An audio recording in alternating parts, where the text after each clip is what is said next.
This is Democracy Now!, democracynow.org, The War and Peace Report. I'm Amy Goodman with Juan Gonzalez.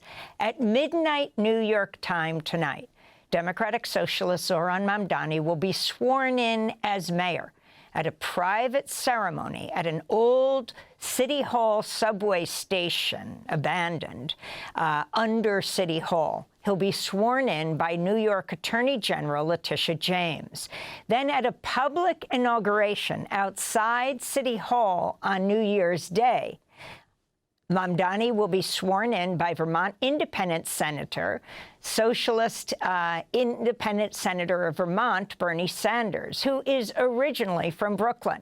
New York Democratic Congressmember Alexandria Ocasio-Cortez will introduce Mamdani.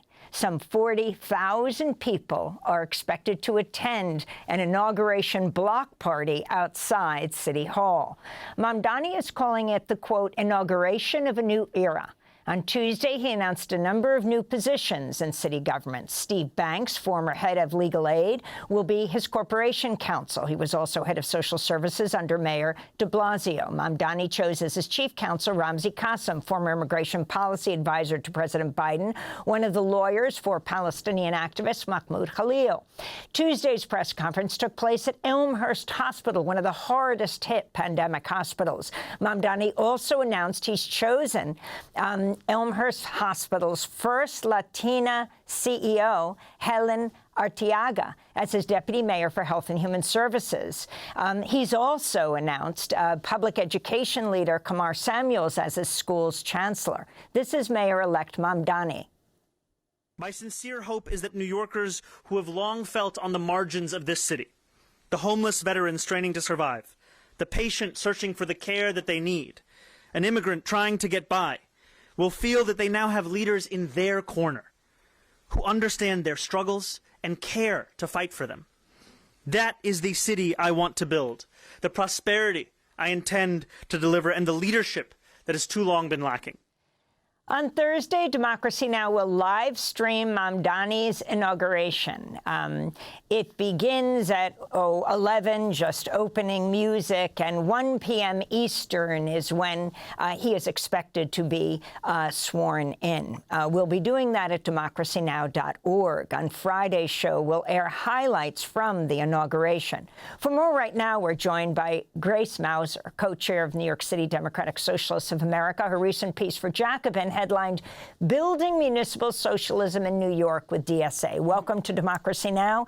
Tell us what you're expecting. Zohran Mamdani has announced his team, a number of members of the team, and the significance of what's happening this week. They expect 40,000 people at the block party that will be there at City Hall. I think it's indicative of the type of mayor he intends to be. He really wants to be a mayor for the masses. We're seeing that with how he's approaching appointments of people who have served the public, often in progressive and public service-facing roles.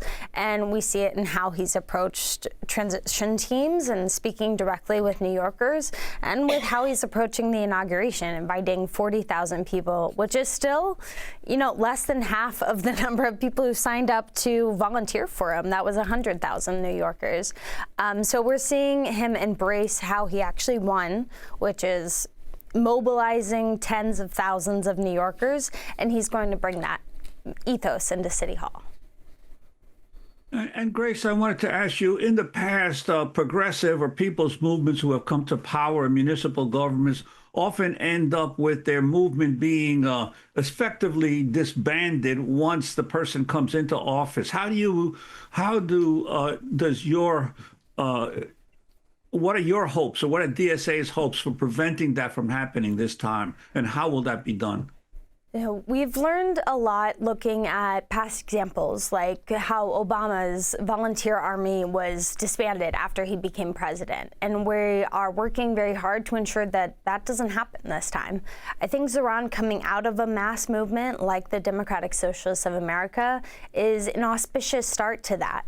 He came to office mobilizing, like I said, tens of thousands of people. That was a very intentional strategy.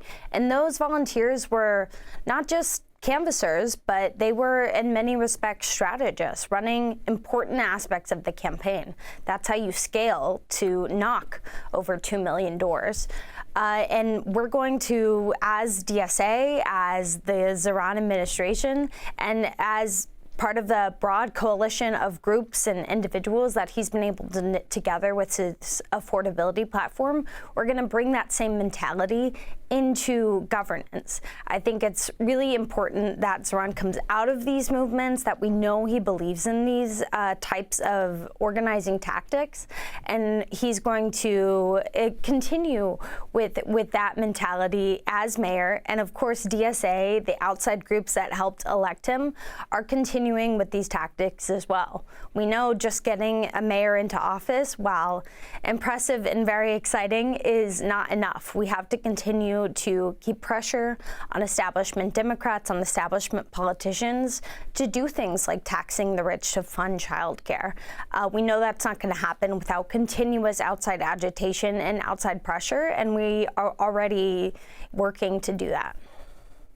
I wanted to ask you also about the importance of police reform 5 years after the murder of George Floyd, and police reform, and some people calling for defund the police spread across the nation, but it was not a major part of the Mamdani campaign.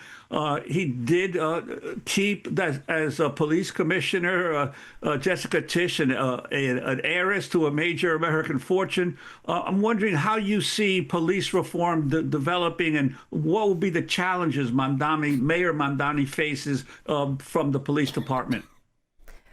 Yeah, we definitely expect there to still be challenges with a socialist mayor being in charge of the largest police force in the country. That was known when we endorsed Zohran over a year ago. It was known by Zohran himself as he was campaigning for office. But of course, those types of challenges can't be a reason for us to shy away from trying to seize and wield power. With regards to what Zohran is actually going to do on policing, he is certainly committed to creating the Department of Community Safety, to disbanding the Strategic Response Group. He wants to change how policing is enacted. He may not have the power to, completely redo the NYPD over the next 4 to hopefully 8 years. But we know that he has plans for scaling back the role of police, scaling up the role of other types of professionals who can actually intervene positively in people's lives. And we trust that he has that vision. He has a team around him who's going to do that.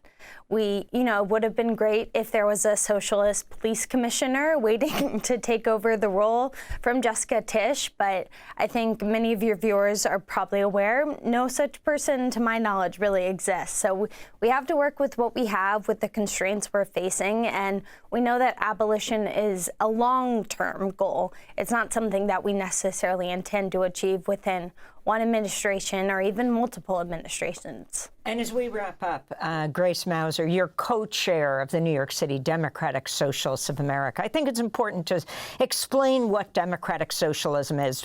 Mamdani will not only have to take on those that, were opposed to him, and particularly as he took on the billionaires. New York Post front page, Communist Party with an exclamation point. Bernie to swear in Mamdani as left prepares to carve up New York taxpayers.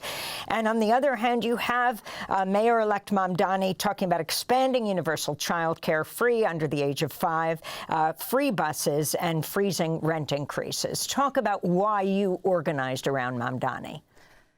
So for us at DSA, we're a Big Tent organization. There's a wide variety of ideologies housed within our organization, but fundamentally we believe that working people should have a democratic voice, not only in their political future, but in their economic future as well. And that obviously contains a lot of ideas within it. The reason we rallied behind Zohran is because he is committed to building our project. He has built it alongside us since he first volunteered for a $100 be a team back in 2017. And he's not the only Democratic socialist in New York State He's office. certainly not. We have 11 socialists in office, including Zohran. Most of them are in the state assembly and state senate. 2 of them are in the city council. And of course, now one is about to become mayor. So we are building a collective project together. We don't simply elect people and say, you know, good luck, don't disappoint us. But we actively organize and strategize alongside them so that we can create a strategy that is both ambitious but also realistic and targeted at the right types of enemies, at the right targets, at the right pain points to actually move our agenda forward. Thanks for watching Democracy Now! On YouTube. Subscribe to the channel and turn on notifications to make sure you never miss a video. And for more of our audience-supported journalism, go to democracynow.org, where you can download our news app, sign up for our newsletter, subscribe to the daily podcast, and so much more.